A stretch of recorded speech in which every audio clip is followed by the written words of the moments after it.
Picture this. It's January of 1947. You're 3,000 feet above the coast of Antarctica in the belly of a Navy flying boat.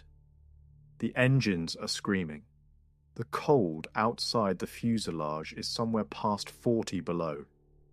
And the man running the camera in the aft blister just told the pilot to turn the plane around and fly back over something that shouldn't exist. Operation Highjump was real. One of the largest polar expeditions the world had ever seen.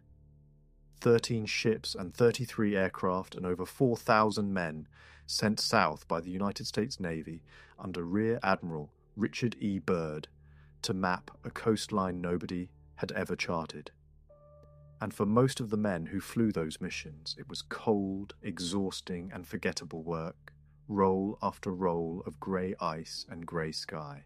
But there's a story that's followed that expedition for almost 80 years now, passed around at veterans' reunions and told in half-finished versions by people who swear they heard it from someone who was actually there.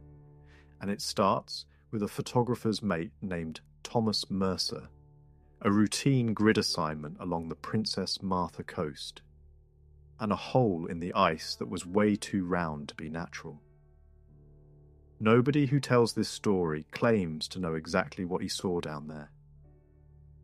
What they'll tell you is that whatever it was, the Navy wrote it down, filed it away, and by the time anyone thought to go looking for it again, it had vanished as completely as if it had never been photographed at all. Before we get into what's on that roll of film, if you're the kind of person who likes stories that blur the line between real history and something stranger, this is exactly the kind of thing this channel digs into every week. So go ahead and hit subscribe now, because you are not going to want to miss where this one ends up. And drop a comment letting me know if you've ever heard a version of this story yourself. Because I've gotten messages from people whose grandfathers served on Highjump, and every single one of them tells it a little differently. Alright, let's get back into it. The man at the centre of this story enlisted in 1942, trained as a photographer's mate at Pensacola, and spent the back half of the war running a camera out of the belly of a PBY over the Solomon Sea. So by the time Highjump sailed in 1946, he was already older than most of the sailors around him. Quiet, exacting. The kind of guy who developed his own film by lamplight instead of trusting it to the ship's lab. He was assigned to the Eastern Group aboard the USS Pine Island, flying camera operator on a mariner flying boat the crew called Item 2.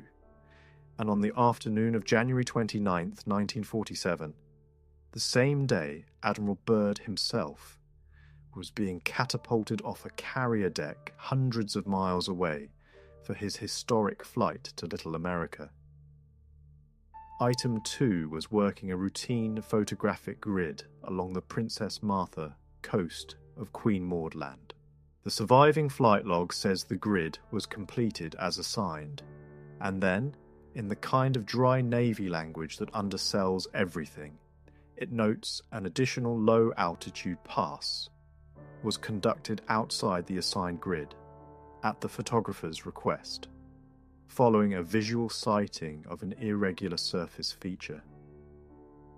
What actually happened up there, according to the story, is that Mercer spotted a wide dark depression cut into the ice several miles inland from the coast, where the summer melt had thinned the shelf enough to expose something underneath that didn't look like ice, didn't look like rock, and definitely didn't look like anything that belonged there.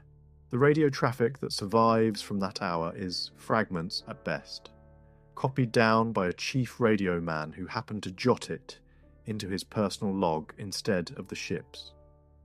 And in it, you can hear a crewman trying to describe something he doesn't have the words for, telling the ship it looks like a hole in the shelf. Real, regular-like, not like any crevasse he's ever seen, and recommending somebody take a look at the plates when they're back aboard. According to the story, that message got logged, initialed, and passed to nobody in particular. Which is exactly how so much routine wartime paperwork simply disappeared into the machine. That night, the story goes, Mercer didn't wait for the ship's lab. He locked himself into the darkroom and developed the role himself. And if you've ever stood in a shipboard darkroom, you know what that's actually like. The smell of the chemicals sharp enough to sting your eyes. The only light a dim red bulb. The hum of the ship's engines coming up through the floor. Nothing to hear but your own breathing, while you wait for an image to rise up out of nothing on a wet sheet of paper. What came up out of that developer tray, according to the version of this story that's been told and retold for decades, wasn't a crevasse, and wasn't a lava dome, and wasn't anything the expedition's geologist had briefed the crews on. It was round, too round, like something the size of a football field had been drilled straight down through solid rock, and ringed around the rim of it, spaced out evenly, stood what looked unmistakably like a circle of standing columns. His own notebook entry, which isn't a Navy document at all, but a personal pocket diary he's said to have kept the whole deployment, describes it in his own words. And there's a line in it people who tell this story always come back to, where he writes that he doesn't like how steady it looks, because things down there are supposed to look like nothing has ever touched them. He asked the pilot, Hollenbeck, for one more pass the next day, and got it. And this time, he wasn't alone in the blister. A CB warrant officer named Loomis, a demolitions and structural specialist attached to the group for runway work, came along to get a trained eye on it. Loomis's own field notes, at least the fragments of them that survive in the telling, describe an opening over 300 feet across, no volcanic staining, no ash, underlying rock that looked like dense, dark basalt, and a spacing to those columns too regular for any natural process he'd ever seen. And he closes his note, recommending against announcing any of it over the ship's radio, on the grounds that the men were jumpy enough already without a story like this getting around. Later, disputed retellings push it even further. A shaft descending more than 600 feet through solid stone, a chamber at the bottom over 1,000 feet across with walls smooth enough to look almost polished. 48 massive columns ringing the space, strange reddish metal conduits running between them and vanishing into the floor. A steady interior temperature that made no sense for a cavity that size at that latitude. And a low vibration, some accounts claim, was picked up on a seismograph the crew happened to be carrying for ice thickness surveys, a vibration too low to hear and too steady to blame on wind. Whether anyone ever actually climbed down into it is the single most argued over detail in the whole story.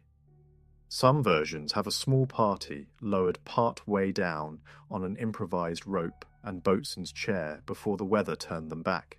Other versions insist nobody ever got that close, and that everything past the photographs was filled in over the years by people repeating a story they'd only ever heard secondhand. Here's the part of this story that always gets me. More than the hole in the ice, more than the columns. And it's the part that's the easiest to believe because anyone who has ever worked inside a large organisation has watched something like it happen. By early February of 1947, the whole task force was racing to finish its work before the Antarctic winter closed the door on them. Ships were already being recalled north. Little America was being wound down for the season, and there was simply no time, and maybe no appetite, for chasing down an unauthorized sighting reported by an enlisted photographer's mate who'd burned unassigned film on his own initiative with no ground survey to back it up. The story holds that Mercer's report went up through channels and landed on the desk of a staff officer who did exactly what staff officers do at the end of a long and grueling deployment. He filed it, and the surviving memo, dry as any government paper ever written, says the material does not conform to a charted or scientifically verified geological feature and cannot at this time be correlated with established survey objectives. So in the absence of ground confirmation, it gets reclassified as unconfirmed geological reconnaissance and filed under a record series broad enough to swallow it whole, with no further action recommended. Nothing in that memo suggests a cover-up. Nothing in it suggests anyone was hiding anything. And that is exactly what makes it unsettling. Because the story isn't about a conspiracy. It's about how an entire discovery can simply get lost in a filing cabinet. At the one moment, nobody had the time to ask a second question. Decades later, an old records center inventory sheet is said to list the box by number, 14 photographic prints, a partially exposed roll of negatives, a handful of field notes, transferred into long-term storage in 1953, no access requests on file, and a note recommending it be reviewed for disposal, if nobody claimed it by 1975. Nobody ever has. No researcher, no archivist, no journalist who's gone looking has ever been able to put their hands on that box. And that empty space in the record is exactly what's kept this story alive for as long as it has. Operation Highjump wrapped up in February of 1947, and the men who'd flown it went home to ordinary post-war lives. Most of them rarely talking about the deployment again except among each other. And that's exactly the setting where this story is said to have really taken hold. Not during the mission itself, but decades later, at reunions where old sailors traded stories nobody had ever written down at the time, including the genuine 50th anniversary gathering of high jump veterans in 1996, where an old radio man or an old Seabee or a photographer's mate's widow is remembered mentioning over dinner a photograph nobody could quite place anymore, and a friend who used to talk about a hole in the ice that hummed. By the time anyone thought to record any of it properly, most of the men who could have confirmed or denied a word of it were already gone. And what was left behind was just the shape of the story itself. Oddly specific numbers that stayed consistent from one telling to the next, and a photographer who, by every account, never once spoke about it publicly for the rest of his life. I want to be straight with you, because that's what separates a good mystery from a cheap one. There is no verified service record for a Thomas Mercer in the Pine Islands Photographic Detachment. No surviving role matching the one described. No records box anyone has ever located. And that absence is the whole reason the story has survived as long as it has. Because it's specific enough to feel real and unverifiable enough to never be closed.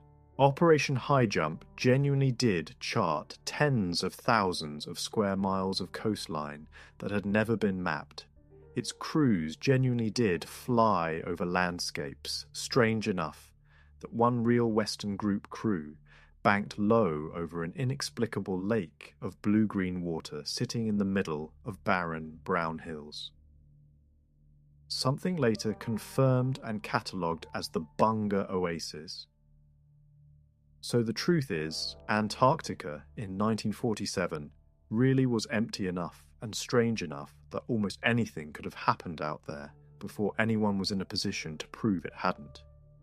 If this is the kind of story that gets under your skin, make sure you're subscribed, because I've got more of these buried expedition mysteries coming. And I want to know, down in the comments, whether you think Mercer saw something real, or whether this is just one more good story that grew up in the empty space history always leaves behind.